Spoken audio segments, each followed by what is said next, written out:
Hey everybody, Edo here, and this is Liftoff, Get Me Off This Planet, the expanded deluxe edition, and it is going to be live on Kickstarter tomorrow, Tuesday, January 7th, and like I have done in the past for almost all of my Kickstarters, I am doing a video to let you know what I'm doing the same or differently in my thought process around this Kickstarter to help people who are interested in game design and Kickstarter and creators think about things. I've done a ton of Kickstarters at this point. This is probably my 12th or 13th, I'd have to look, but also I spend a lot of time on Kickstarter looking at what's new and trending and that kind of thing. So sometimes I change up what I'm doing, other times I don't, and these videos just sort of give people an idea of my thought process.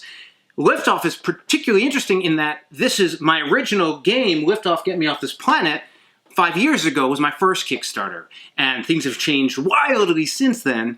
But when I was thinking about it, we've always wanted to do an expansion. We've been working on it. It's just taken a very long time. But then came to that point as sort of like, is it a reprint and an expansion?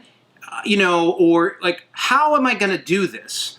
Also, because at the time I was using Panda, and while Panda makes fantastic products, they're a little bit more expensive, and I now have a different printer, Watts Games, who has been very good and a little bit more cost-effective, as well as sort of the original game came out, those units went out there, it's sold out right now, and how to think about the whole situation. And so this isn't really just like what I did differently on Kickstarter, but on thinking about it, what we decided to do was effectively do a new edition.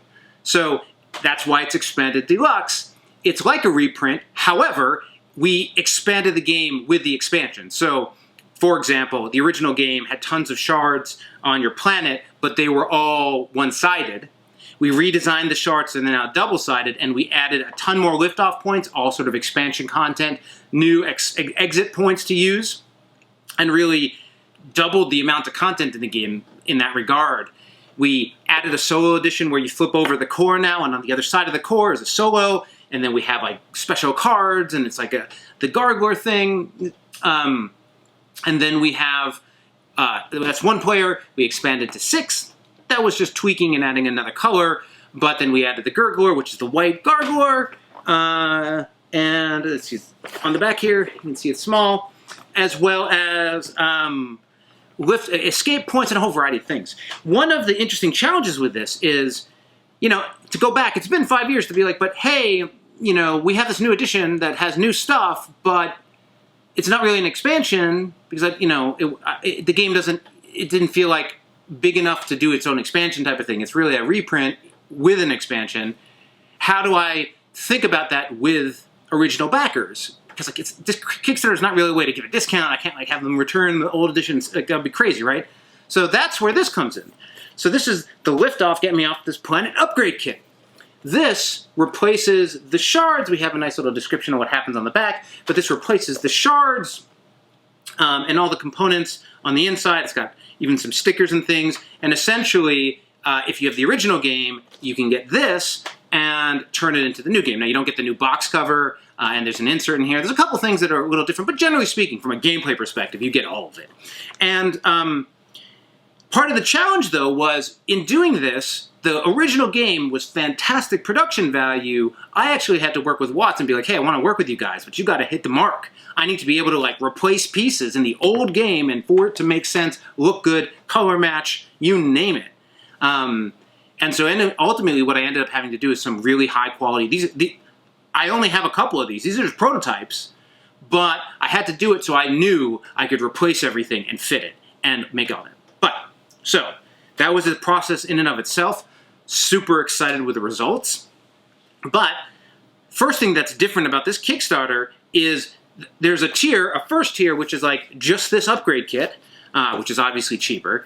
And then there's the same main tier for the base game, which includes this in it effectively, and is for new players, players, I guess.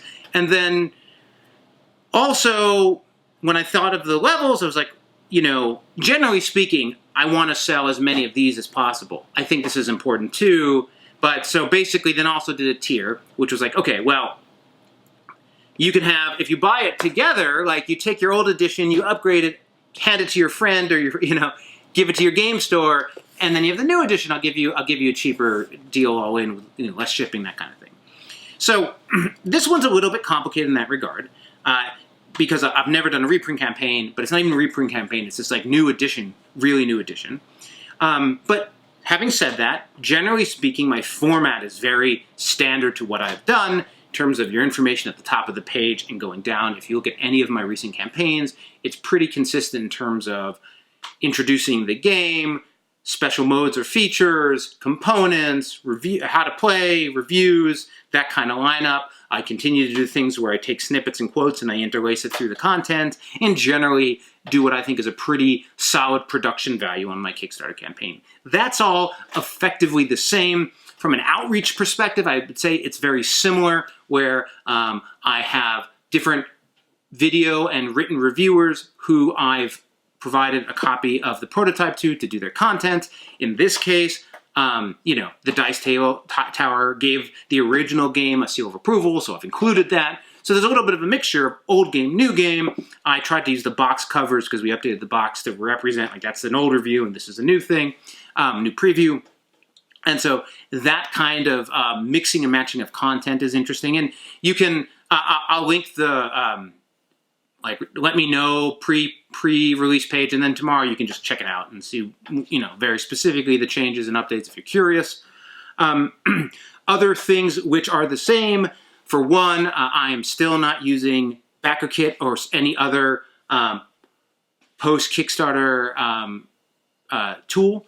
I'm continuing to use the Kickstarter survey, which works well for me. Along those lines, a couple other things. I'm not upselling other products in this campaign. I have, previously let you buy, other Pencil First Games things, or like in the case of a Tory or Herbaceous, like buy Sunset Over Water. I just wanted to stick to it on this one, really just focus on the product.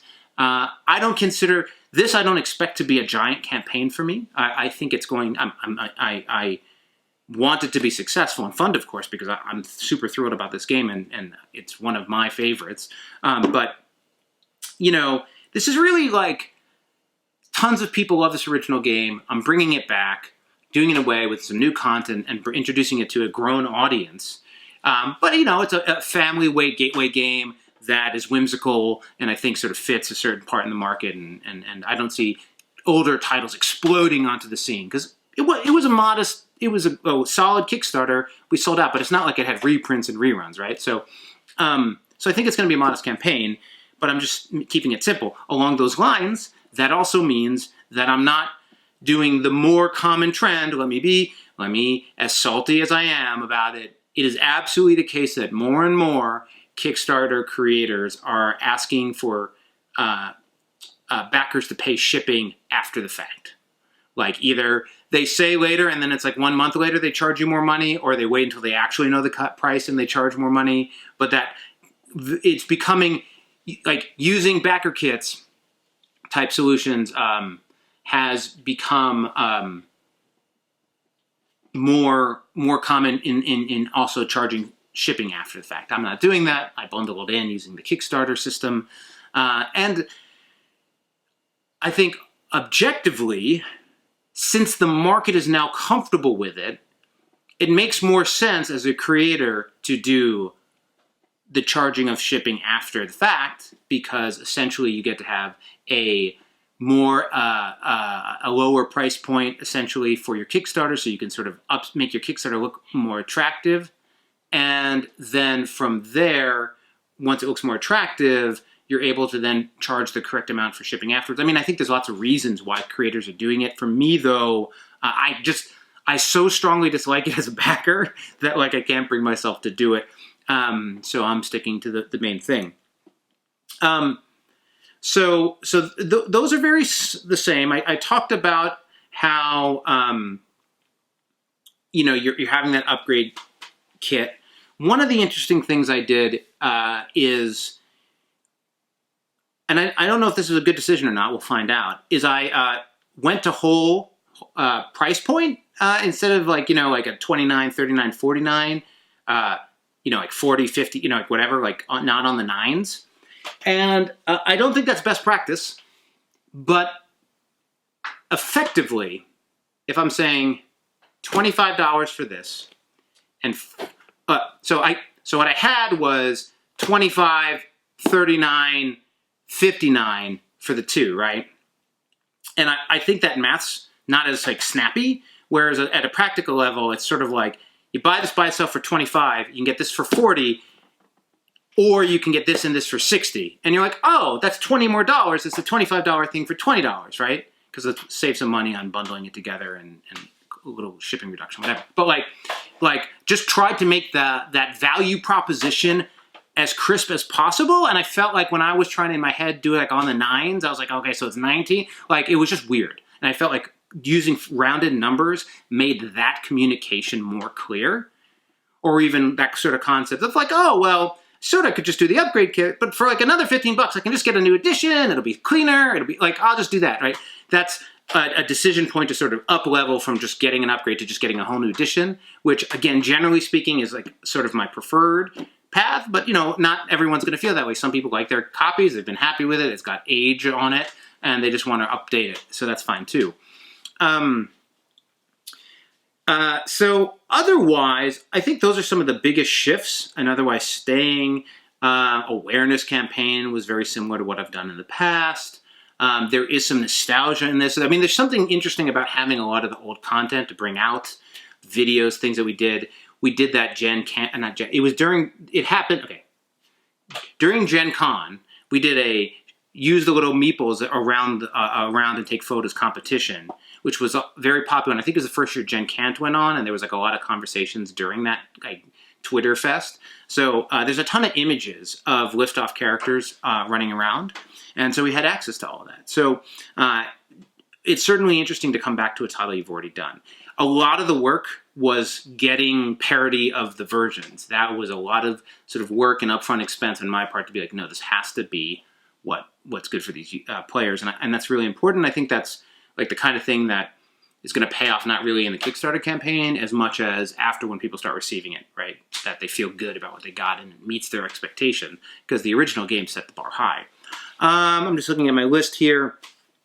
So again, modest campaign, looking for the not doing a ton of marketing spend outside of like my newsletter, and again, you know, we use Man vs. Meeple, which I've used in the past. I like those guys a lot, but they're paid, and we're going to list, you know, a paid content marketing. But otherwise, mostly the same stuff. I'm not planning on. And there's that other service a lot of people are using. I want to call it like Jellop.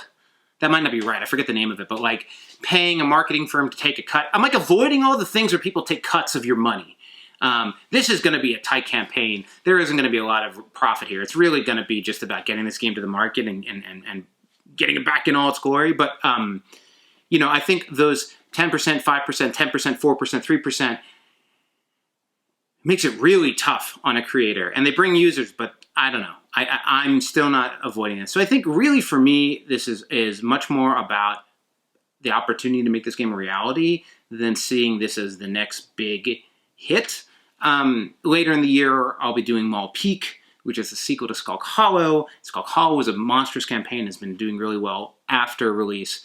And maybe in that case, I'll reconsider some of these things. But for this one, it's really just an opportunity to bring the game back.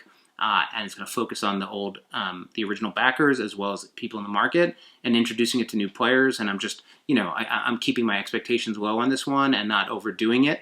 Because I think, you know, success really is like, oh, I can do a print run and get more copies out there and upgrade some folks and give some new ones. So anyway, hopefully this was helpful. Again, this is just a narrative around some of the thought processes and perspective. I always like listening to other creators and how they're thinking about these things. And so that's why I do these. So anyway, hope it was helpful and interesting. Otherwise, see you tomorrow. Thanks. Bye. Hey everybody, Edo here, and thanks for watching Gaming with Edo. Reviews over here on this playlist, League and Insider videos over here on this one. Subscribe, share, all that good stuff. But most importantly, play some great games. Thanks.